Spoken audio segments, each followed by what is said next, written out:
Mais on était heureux, parce qu'on avait moins de choses, et alors le peu qu'on avait, ça nous donnait du bonheur.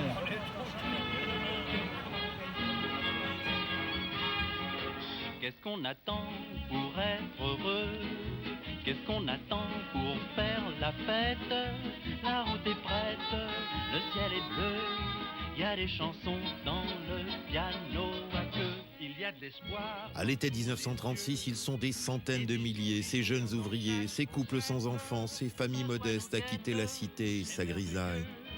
Qu'est-ce qu'on attend pour être Les fameux conches-payes, ce sont eux, sur ces images retrouvées, nos parents, nos grands-parents, nos aïeux. Et ils inventent un temps nouveau.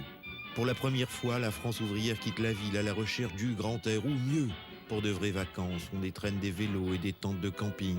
Les auberges de jeunesse refusent du monde, on invente l'autostop et on découvre le bronzage. Pour eux, c'est l'an 1 du bonheur et personne ne résume mieux cette époque, glorieuse et ambiguë, que le cinéaste Jean Renoir. Il fut un temps où les Français crurent vraiment qu'ils allaient s'aimer les uns les autres.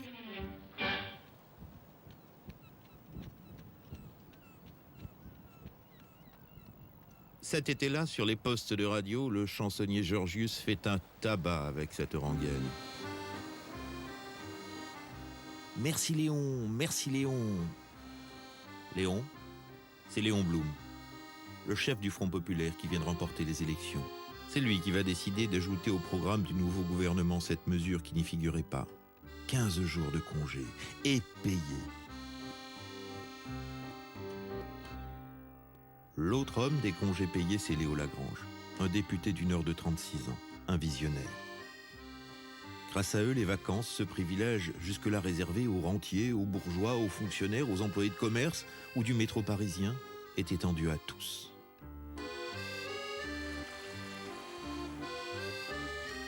Du travail et du vin, du travail et du vin, du travail. À l'origine du Front populaire, il y a la crise mondiale de 1929. Elle frappe la France de plein fouet et 3 ans plus tard.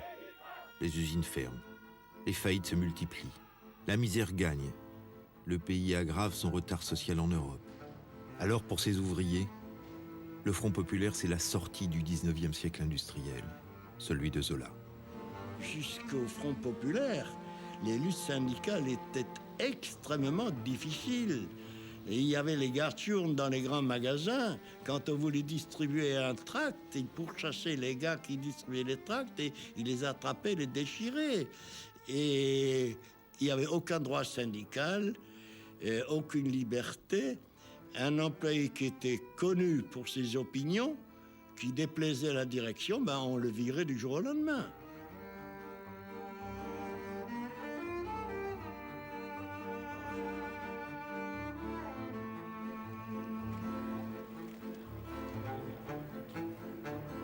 Le directeur, il se plantait devant nous et il fumait son gros cigare là, devant nous. Il nous regardait d'un œil méfiant, voyant si on faisait bien notre travail, si on ne perdait pas de temps, si on ne parlait pas. Et il fallait même pas chanter, parce que quand on chantait, ça l'énervait. Il ne voulait pas qu'on se mêle du travail que nous faisions. Il fallait l'exécuter ou alors on n'était pas des bonnes ouvrières.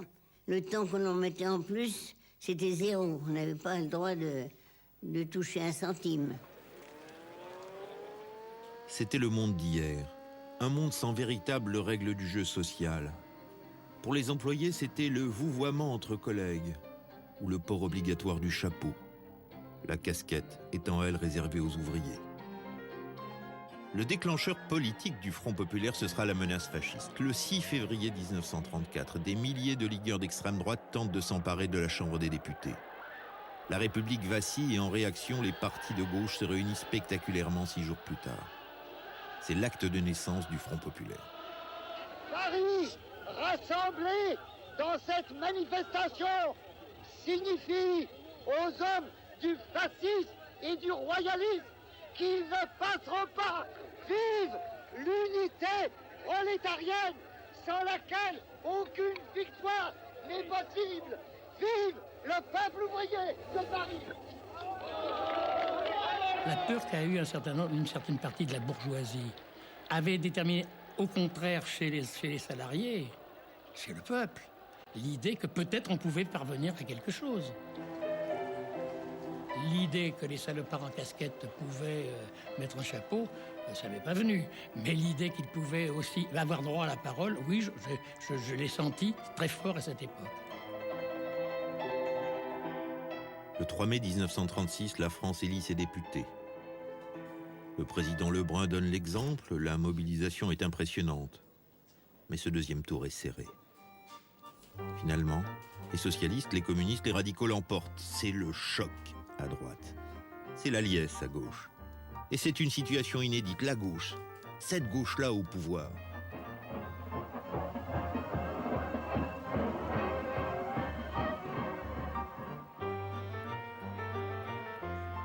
Quand on dit Front populaire, c'était la première fois que vous disiez tu n'es pas tout seul, tu es impressionné, tu es subitement une importance, tu n'étais plus anxieuse, courbée, est-ce que tu vas avoir du travail? Maintenant, tu as des droits. Quelques instants plus tard, M. Léon Blum est appelé par M. Albert Lebrun, qui le charge de former le nouveau ministère. Quelques heures plus tard, M. Léon Blum vient présenter au chef de l'État les membres de son cabinet, parmi lesquels on compte, pour la première fois en France, 3 femmes ministres. Dans mon milieu et ma famille, qui n'étaient pas d'extrême droite, mais qui étaient de la droite bourgeoise, l'atmosphère, c'était la stupéfaction. D'abord, que la France est un gouvernement de socialo, de rouge, ça, c'était la stupéfaction.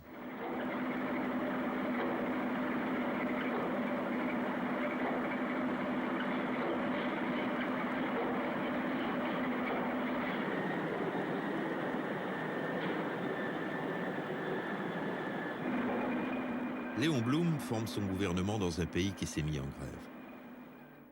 L'impatience ouvrière est grande, celle des communistes surtout. Ils ont choisi le soutien sans participation. Les occupations d'usines se sont multipliées. C'est la contagion dans le pays. Et très vite, la paralysie. Les problèmes de la nourriture sont résolus par la solidarité des organisations et des municipalités ouvrières. La corvée de patates.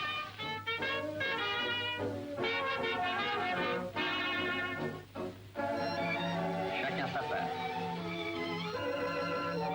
Il y avait presque en face de chez moi une usine célèbre. Et nous, on était tous là, autour. Quand on sortait de l'école, c'était sur le chemin. J'allais à l'école 315 rue de Charenton. En rentrant chez moi, je passais devant. Et puis, je voyais les bobonnes arriver avec les sacs de nourriture pour les passer. Et c'était les grilles. Et je me souviens d'une nénette qui m'a dit petit, là, tu peux monter sur la grille et passer ça à mon mari. Alors, je suis monté sur les grilles de l'usine, j'ai pris le paquet de nourriture et je l'ai passé de l'autre côté aux ouvriers qui se marraient comme des baleines. Banquet au studio Éclair.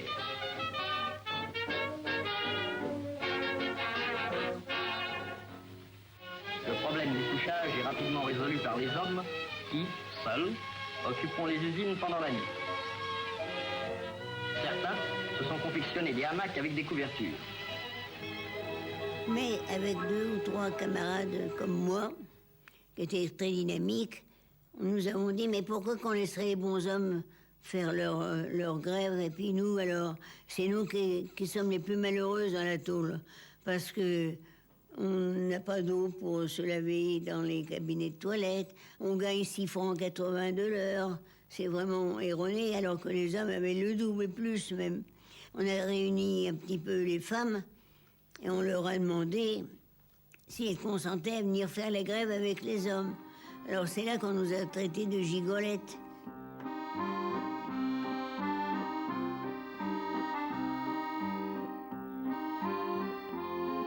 Et on a passé toutes les nuits après dans les ateliers, les femmes qui avaient voté. Mais on nous faisait la tête, pour pas dire la gueule.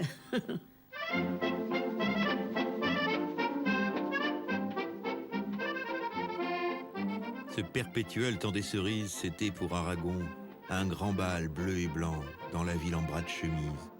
C'était comme une féerie. Aujourd'hui, ce peuple est le maître.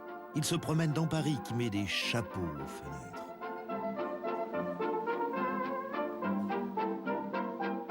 Et pendant que les guinguettes ouvrières se mettent à rêver, ça négocie sérieusement à Matignon et dans les ministères.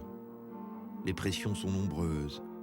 Celles des syndicalistes, celles de la bourse, celles du patronat et celles de l'opinion, bien sûr.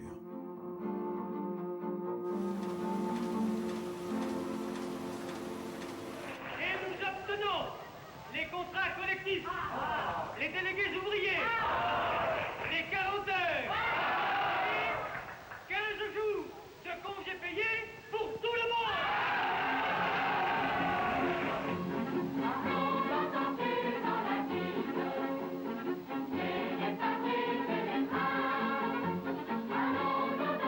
C'est Léon Blum qui, en 1919, lorsqu'il discute au sommet du futur programme du Parti socialiste, avant l'éclatement entre socialistes et communistes, a mis l'accent sur une lacune de ce programme, les loisirs, 1919.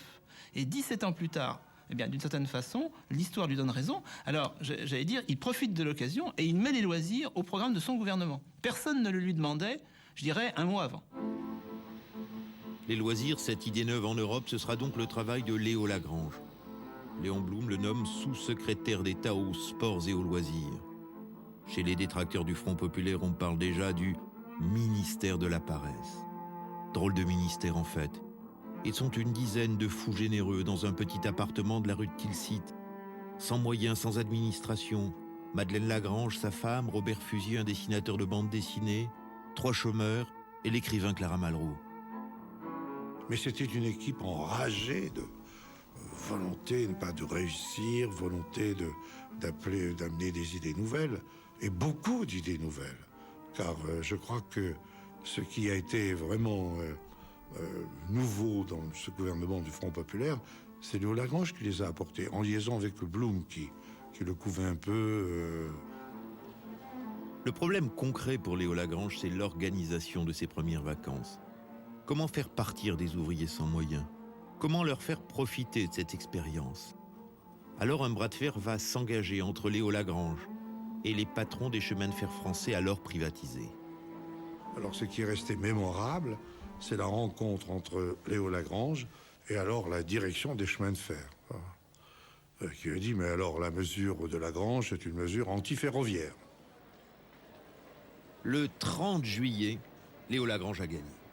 Il peut annoncer in extremis la création du billet populaire de congé annuel. 40% de réduction pour le billet unique, 50% pour le billet collectif, sans parler des trains spéciaux. Le 1er août, début de ses premiers congés payés, c'est la ruée dans les gares. On n'a pas connu cela depuis la mobilisation de 1914. Et dans les trains bondés, les gens qui se poussent ou qui passent même par les fenêtres parce qu'il n'y avait pas assez de place pour entrer tous par les portières. C'était extraordinaire. Le mythe voudrait que toute la France soit sur les routes cette année-là. C'est faux, bien sûr, mais il se vendra tout de même 560 000 billets Léo Lagrange. Et pour la première fois depuis 1928, les compagnies ferroviaires sont bénéficiaires. Mais le grand air le rendra plus vert. Une goutte pour la toux, prends la route, elle guérit tout. Prends la route, aimez-vous.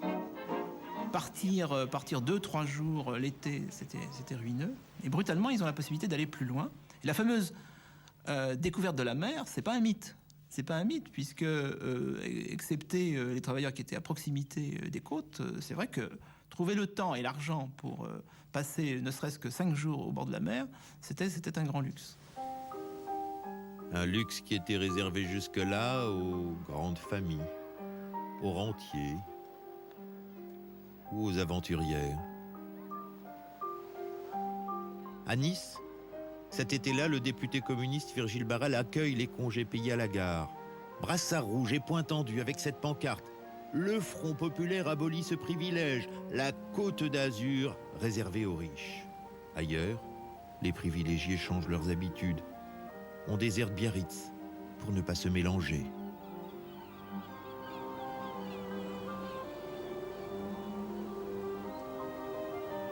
Aller à la mer, c'était quelque chose de fabuleux. C'était une espèce de paradis entrevu et une émotion énorme.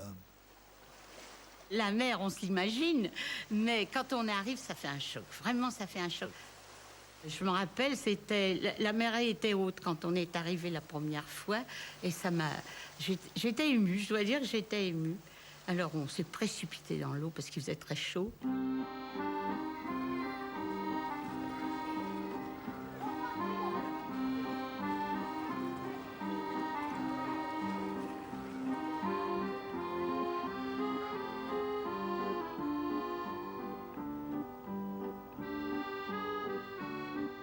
Les ouvriers, je crois que les hommes, il y avait des hommes qui nous accompagnaient quand même, hein. Eh bien, il y avait des hommes qui savaient assez bien nager. Mais les femmes ne nageaient pas. Ils n'avaient jamais nagé pour la plupart. Mais moi, j'avais quand même été nager. Mais pas dans la mer, hein, dans les rivières. Au Tréport, plage plus populaire, de nombreux trains amènent dès le matin maintes familles avides de respirer l'air du large. On arrive la première fois, quand on voit la mer, subitement, mais le monde, il est beaucoup plus grand, beaucoup plus large. Un horizon, le ciel vous enveloppez comme ça. De voir cette mer-là, c'était subitement dire, mais écoute, tu t'es enfermé toute ta vie. Tu vois la mer, les plages, le sable, les vagues et la lumière.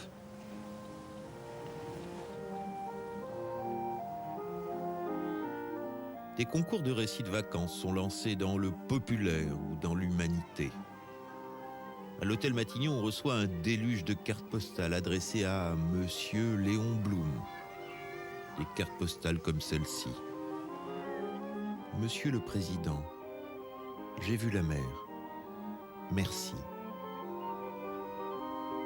Un ouvrier signale même au président du conseil le chic avec lequel nos jolies salopardes portent le short à faire pâlir les vieilles duchesses tricolores. Ou encore, Monsieur le Président, nous n'oublierons pas ce que vous avez fait pour nous. Un groupe de travailleurs.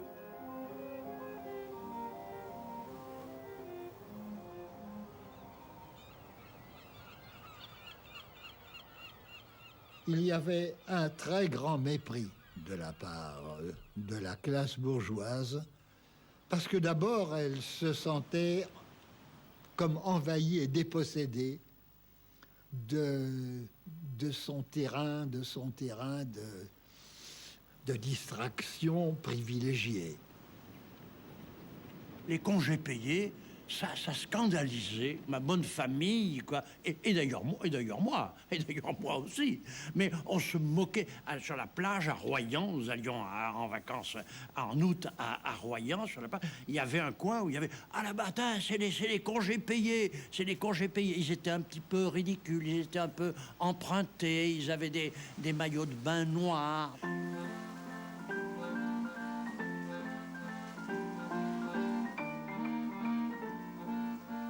Des dames venaient habillées et se mettaient dans l'eau habillées, les dames riches.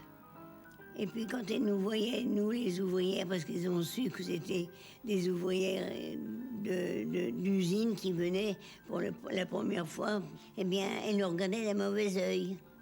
Alors nous n'étions presque pas à poil, mais presque, parce que on était contents de sentir la mer autour de nous.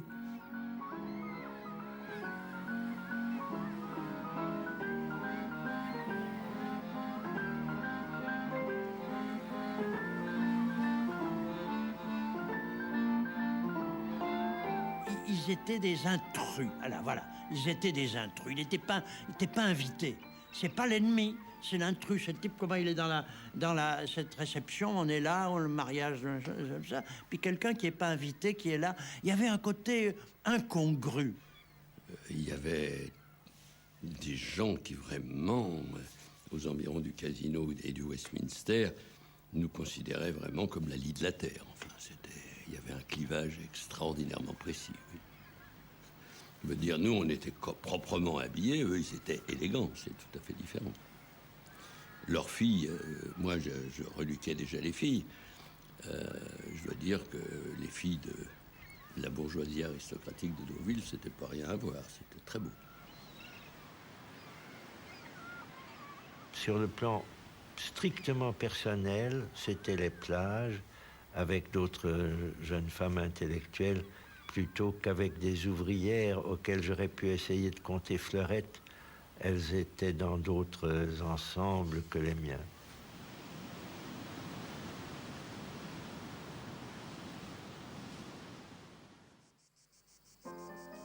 Les vacances rêvées par Blum sont ternies par une campagne terrible de la presse d'extrême droite. Elle se déchaîne, sauf l'écrivain Brasillac, contre le viol du paysage français par les pattes de l'ogresse laïque. Les dessinateurs du Canard enchaîné, eux, répondent par l'humour. Pouah, se baigner dans la même eau que ces bolcheviks.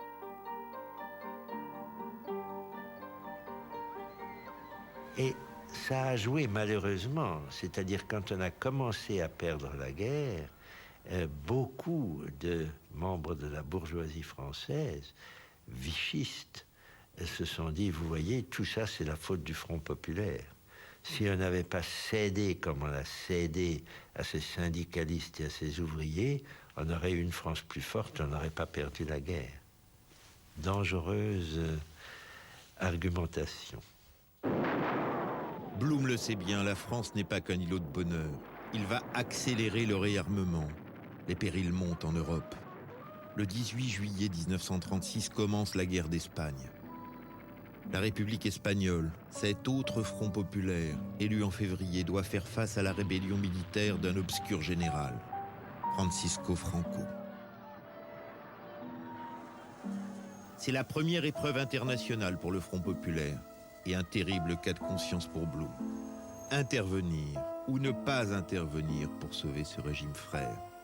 La mort dans l'âme, Blum choisira la non-intervention. On vous engueule drôlement, vous qui êtes en France. On se dit, mais qu'est-ce qu'ils foutent? Ah, pour les congés payés et les 40 heures, tout le monde était d'accord pour faire grève. Mais pour l'Espagne, vous êtes sûr d'avoir fait tout ce que vous pouviez faire, tout ce que vous deviez faire? Non. Et pourtant, si vous ne le faites pas aujourd'hui pour l'Espagne, c'est chez vous que vous devrez le faire demain. Ne l'oubliez pas. Vous voyez donc pas que les autres incendiaires sont en train de foutre le feu aux quatre coins du monde? Et puis il y a l'Allemagne nazie. Adolf Hitler en est le maître depuis 3 ans. Le 1er août de cet été 1936 s'ouvrent les Jeux Olympiques de Berlin. Une gigantesque opération de propagande pour le régime. Et c'est un autre cas de conscience pour le Front populaire. Y participer ou pas. Léo Lagrange y est opposé. Les athlètes français s'y rendront finalement. Ils feront même, à la différence des Anglais et des Américains, un salut romain très ambigu dans le stade olympique.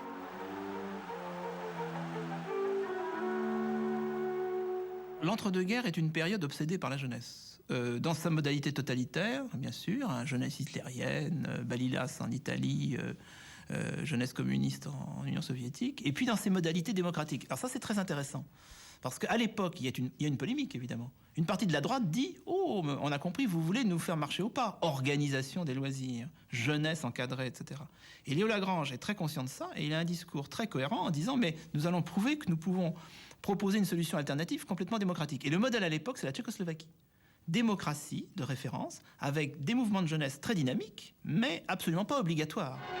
Sur le stade de Colombes, les 7e Jeux universitaires internationaux d'été sont solennellement ouverts par M. Léo Lagrange, ministre des Sports et Loisirs. Léo Lagrange, lui, a créé un brevet de base que l'on passait à la fin de la scolarité, voilà, parce qu'il estimait que tout jeune devait savoir nager, devait savoir sauter en hauteur, en longueur, etc. Il avait fixé des normes et par conséquent généralisé ça.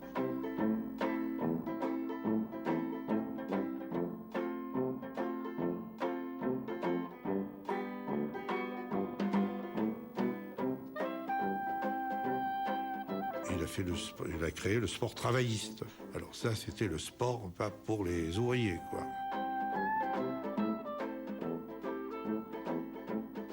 Les réalisations de l'équipe Léo Lagrange sont impressionnantes. On développe toutes sortes de sports modernes, la moto, le cyclotourisme.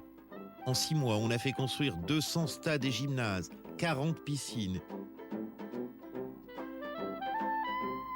Et par passion autant que par nécessité militaire, Léo Lagrange, ami de Saint-Exupéry, lance l'aviation populaire. Des dizaines d'aéroclubs sont créés.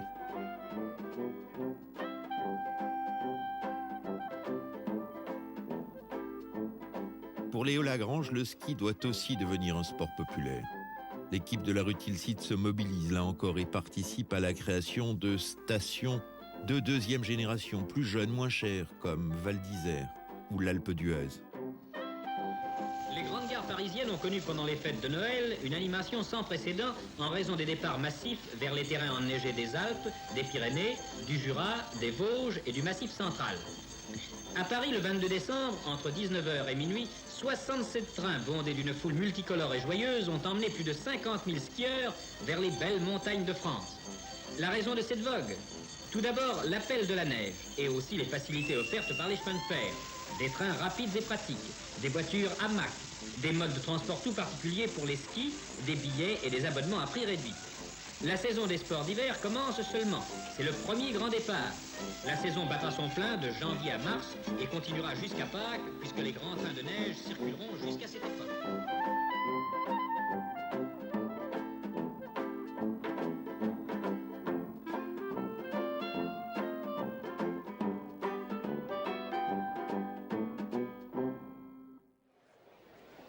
L'été 1937, c'est la 2e année des congés payés. Le système se perfectionne et c'est le vrai coup d'envoi. 1 500 000 billets Léo Lagrange sont vendus, 3 fois plus qu'en 1936. Et l'événement de cet été-là, c'est l'exposition universelle de Paris. Toute la France, toute l'Europe s'y précipite. Je suis venu le matin de l'inauguration. Et qu'est-ce que l'on voit? On voit énormément de pavillons dépendants de la France qui ne sont pas terminés. Le président fait l'inauguration l'après-midi dans les gravats. Et naturellement, ça a été l'occasion de ricanements dans les milieux qui n'étaient pas pour le pouvoir de l'époque, des retards, les pavillons qui n'étaient pas finis, voilà, c'est toujours les grèves, c'est rouge, ils savent que prendre des congés payés, ils ne travaillent pas convenablement. Enfin, il y a ce genre de ricanement, je l'ai beaucoup entendu. C'est moi le guide de l'exposition, je m'appelle Daniel Pinoche. Suivez-moi les grands et les mioches, je suis l'as des explications. À gauche, voilà le pavillon grec, l'aquarium et ses poissons rouges. Remarquez qu'il n'y en a pas un qui bouge, on vient de les peindre, ils sont pas secs. Là, les pavillons étrangers, l'italien et l'anglais qui louchent, le russe et l'allemand à côté. Conclusion, les extrêmes se touchent, à droite, la Bretagne, messieurs. Ces bateaux sont forts et... On y allait en bande de copains en sortant du lycée, de 6e. Et on parcourait tout. Il y avait plein de pavillons commerciaux en plus. On pouvait manger des pâtes, buitonni, pour rien. Et on était crevés le soir en rentrant chez soi. C'était inimaginable. On avait de la poussière jusqu'au-dessus des genoux. On était bien entendu en culotte courte à cette époque-là, quand on avait 12 ans.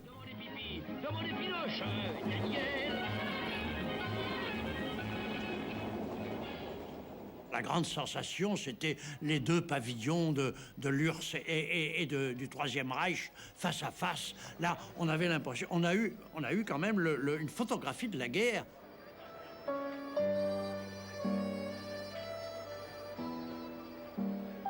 Nous, à cette époque-là, on était très épris de l'URSS. Pour nous, c'était la première fois où il y avait le socialisme.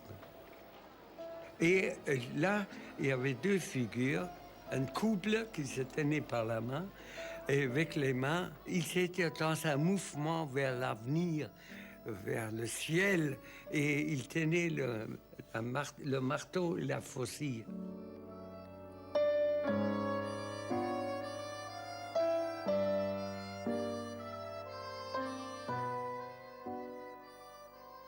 Si on prend la liste des artistes importants de l'époque, à peu près tous s'engagent politiquement à ce moment-là.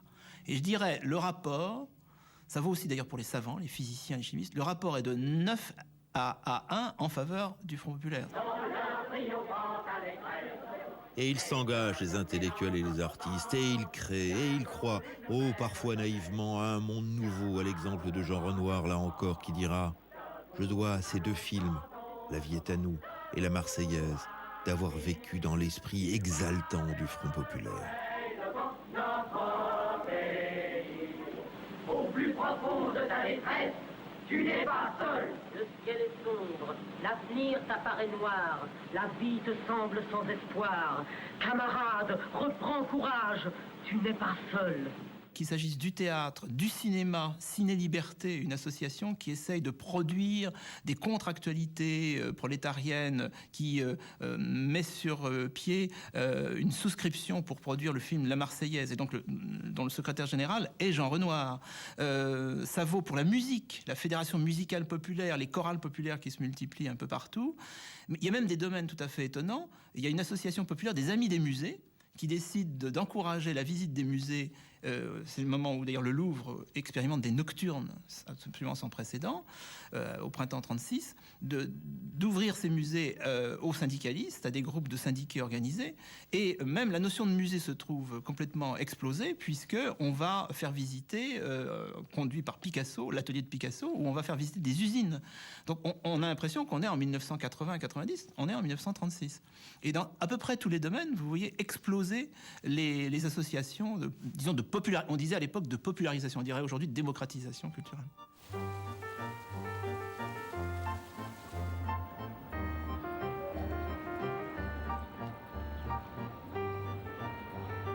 Et pour ceux qui ne peuvent pas partir en vacances en cet été 37, la plupart en fait, les municipalités se mobilisent au bord de la Seine, où l'on peut alors se baigner, c'est un peu partout, Paris-Plage, avec 70 ans d'avance.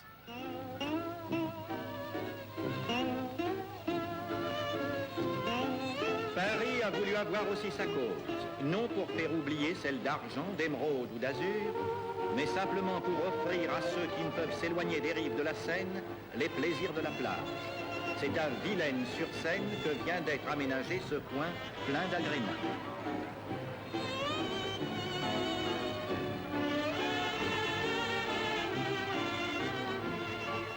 Si le 2 en arithmétique est le chiffre le plus charmant de tous les sports que l'on pratique, le tandem est assurément le sport rêvé pour les amants.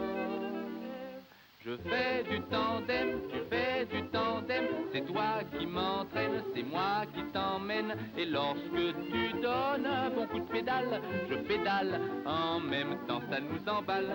Je fais du tandem, tu fais du tandem, c'est bon pour l'hygiène et ça nous promène. Je t'aime, en avant les cheveux au vent, on s'aime en faisant du tandem. Mon frère, dont j'ai fait mon cousin dans les allumettes suédoises, et je sais pas pourquoi, il s'appelait Édouard et sa femme Marinette. Et alors c'était amusant parce qu'ils avaient acheté un tandem. À l'époque, c'était le grand luxe, le tandem. La plupart des jeunes couples avaient un tandem. Alors quand ils partaient, ils étaient habillés tous les deux de la même façon. S'il faisait chaud, c'était avec un short. S'il faisait froid, c'était avec des culottes de golf. Je me souviens d'un petit bonnet à pompons, le même maillot de corps. Et ils partaient, ils étaient heureux, mais c'était un bonheur extraordinaire.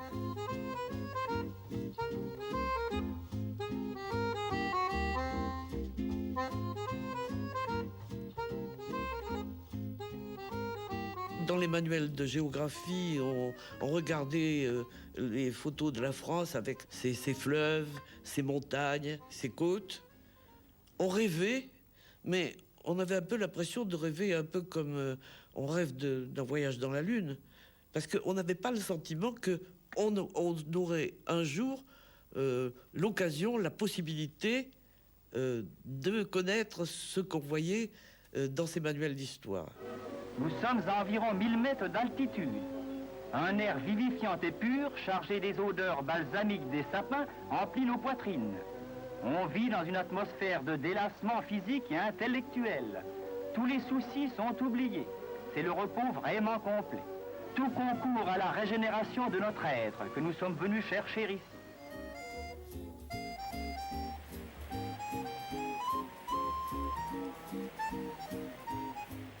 On parle alors de la civilisation du sac à dos. C'est l'invention du loisir de plein air. Le camping s'impose avec 200 000 pratiquants recensés cette année-là. L'année où un fabricant de toiles de bâche invente la Triganette, première tente canadienne familiale. Vous l'avez grelottée. Vous pensez dans cette tente sans tapis de sol, sans double toit, et il n'avait plus par-dessus le marché. Mais quand on a ouvert la tente, il y avait un soleil radieux. On s'est étalé nu sur l'herbe, on s'est séché, mais on était heureux. Et il y a un monsieur bien habillé, en costume, qui s'approchait, qui dit « Vous m'excusez, est-ce que je vous dérange?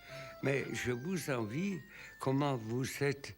Vous êtes en plein air, torse nu, tout ça. Voyez-vous, moi, j'habite dans les grands hôtels. Dans le grand hôtel, chez toi, pour aller me mettre à table, je dois mettre une cravate, je vous envie. Alors, nous, on a dit, mais écoutez, vous pouvez nous imiter. J'avais pitié de lui.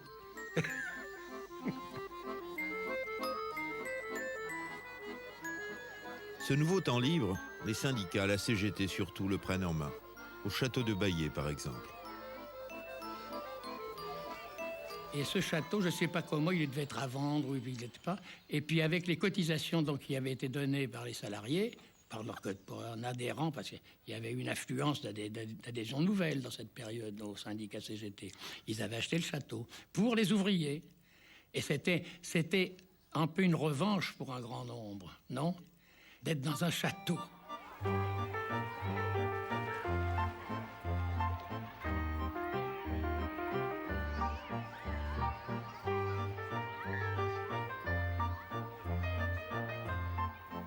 On était très bien, hein? On était contents. C'est là où j'ai fait mes expériences de cuisinier. Parce que ma mère m'avait donné des haricots, des petits pois, de peur qu'on n'ait pas assez à manger. J'ai écossé les petits pois, je les ai mis dans la gamelle sans rien mettre dedans. Et ça sautait, etc. Le grand air donne faim. Et les métallos font honneur au repas champêtre.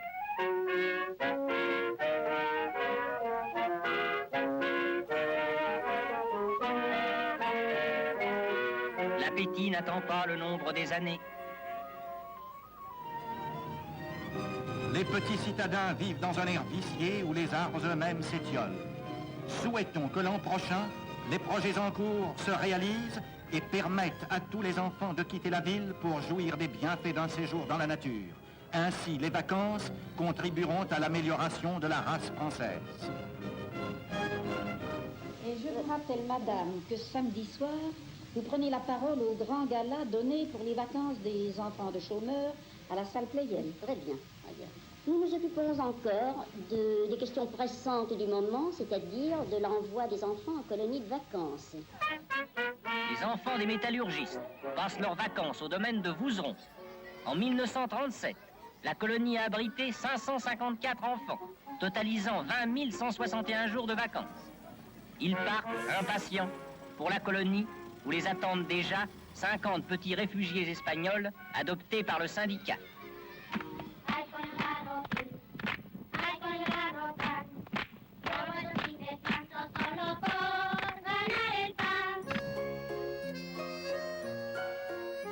C'est le Front populaire qui lance la dynamique des centres de vacances pour enfants. La première maison de campagne des écoliers est ouverte en juillet 1936 à Saint-Maurice-sur-Moselle. C'est une sorte de colonie de vacances innovante dans sa référence à l'éducation nouvelle.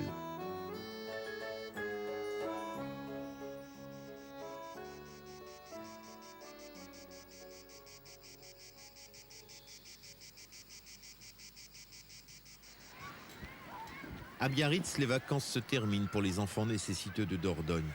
C'est le temps où les politiques découvrent la jeunesse et le font savoir. Dis-moi, ma petite fille, depuis combien de temps es-tu ici? Il y a 28 jours. Et tu t'es bien amusé? Tu te portes bien? Est-ce que la soupe est bonne? Ah, et vous tous, est-ce que vous la trouvez bonne? Ah, bravo. Eh bien, mes chers enfants, il y a quelque chose qu'il faut encore dire. Il faut que j'exprime en votre nom ici toute votre gratitude aux excellents maîtres qui vous entourent, à toutes les personnes qui, dans nos campagnes, se sont occupées de vous grouper, à toutes les œuvres qui ont fait des sacrifices importants pour que vous soyez ici. Ce goûter, mes chers enfants, vous est offert par Madame Andrieux.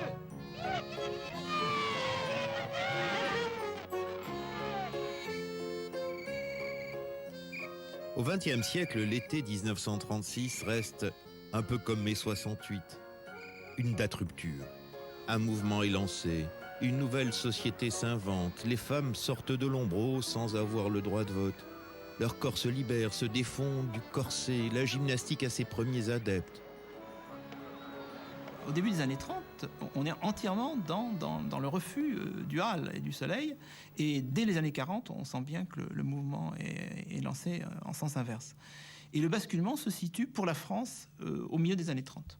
Alors les congés payés ne sont pas la cause principale, mais ils ont certainement accéléré le mouvement. Et un exemple décisif, c'est l'apparition d'un nouveau magazine féminin, qui est hebdomadaire à l'époque, qui s'appelle Marie-Claire, qui naît en 1937. Et le discours de Marie-Claire est extrêmement différent sur la question du bronzage, du discours du journal dominant pour les femmes jusque-là, qui est le Petit Écho de la mode. Le Petit Écho de la mode se méfie du soleil.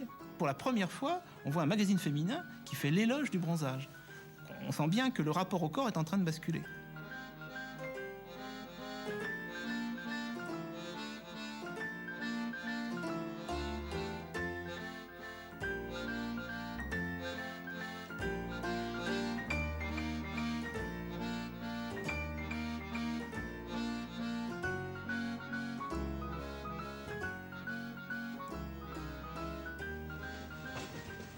Et puis il y a cette utopie de nos ancêtres. Une bizarrerie vue d'ici. Les auberges de jeunesse. On en compte des centaines qui fleurissent. Des auberges de jeunesse catholiques issues du mouvement Le Sillon, des laïques les plus nombreuses, et même des utopistes absolus groupés autour de Jean Giono, en Provence. Ce qui m'a attirée, c'était un certain nombre de valeurs qui me plaisaient, quoi. Il y avait l'internationalisme, le pacifisme, la mixité. Et puis le goût de l'effort, le sens de la communauté, de la vie collective, où chacun apportait ce qu'il pouvait donner. Chacun participait aux travaux.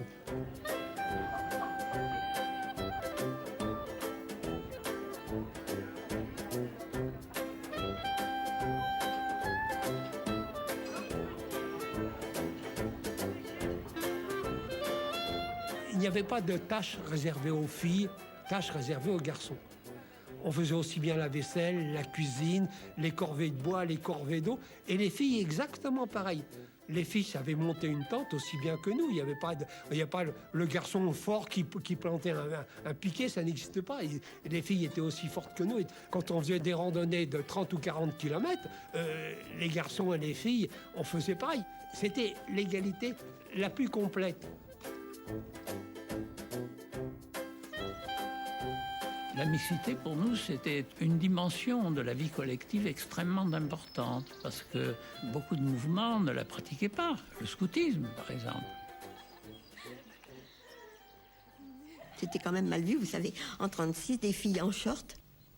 Et puis cette mixité dans les tentes, vous pensez, ça laissait des soupçons, hein? Bien entendu, je dirais pas qu'il n'y a pas eu d'amourettes et même des mariages. Mais les gens qui nous voyaient coucher dans la même tente, je suis sûre qu'ils employaient le mot lupanard quand ils parlaient de nous. Et c'est le début, effectivement, de la liberté sexuelle. J'ai connu des soirées aux auberges au Clage où on parlait de contraception.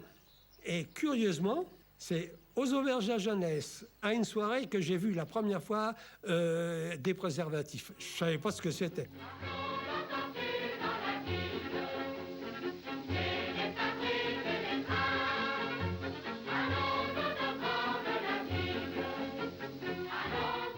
Ma vie aurait été tout à fait différente si j'avais pas connu les auberges de jeunesse.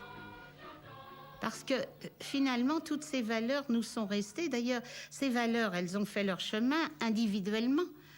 Vous avez l'écologie, vous avez des mouvements pacifistes, vous avez des mouvements féministes. Tout ça, c'était comme un creuset dans lequel il y avait justement toutes ces valeurs. C'est un peu comme des parents qui auraient eu des enfants qui ont pris leur indépendance, leur essor et développé.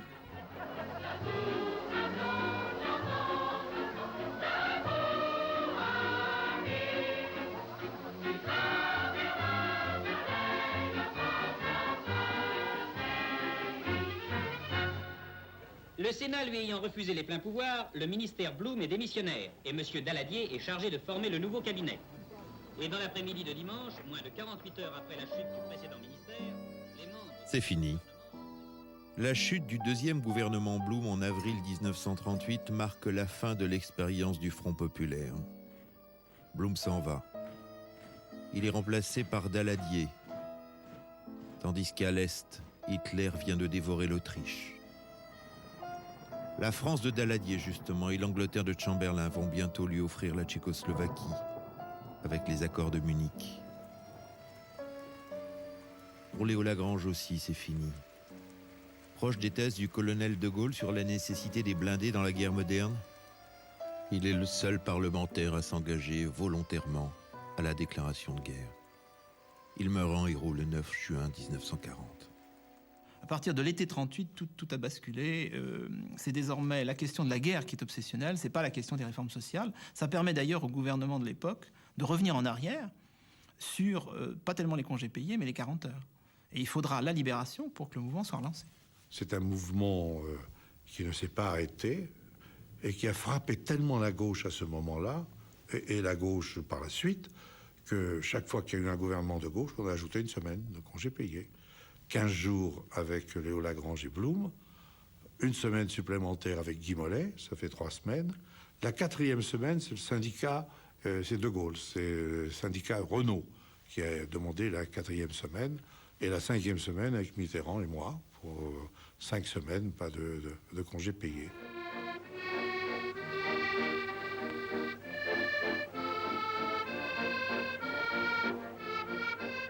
« 14 juillet 1939, c'est le dernier été pour les congés-payes. On guinche dans les balles de quartier, mais le cœur n'y est plus vraiment. On était à la terrasse du Dôme, avec mon père et lui. Et c'était le soir, et il y avait un feu d'artifice sur les Invalides. On les voyait pas, les Invalides, mais on voyait le reflet du feu d'artifice, par là, à gauche. Et je me souviens de Dominguez disant, l'année prochaine, ça sera plus un feu d'artifice, ça sera des fusées éclairantes. Il y aura la guerre.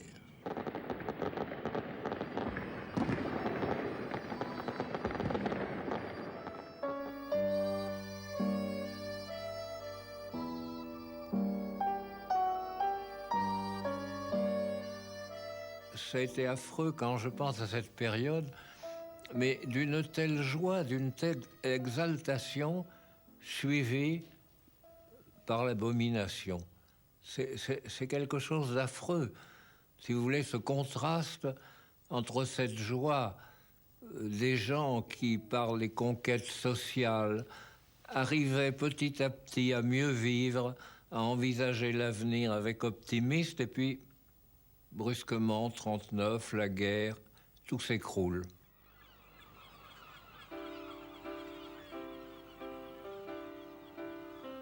Sur une branche de bois mort, le dernier oiseau de l'été se balance.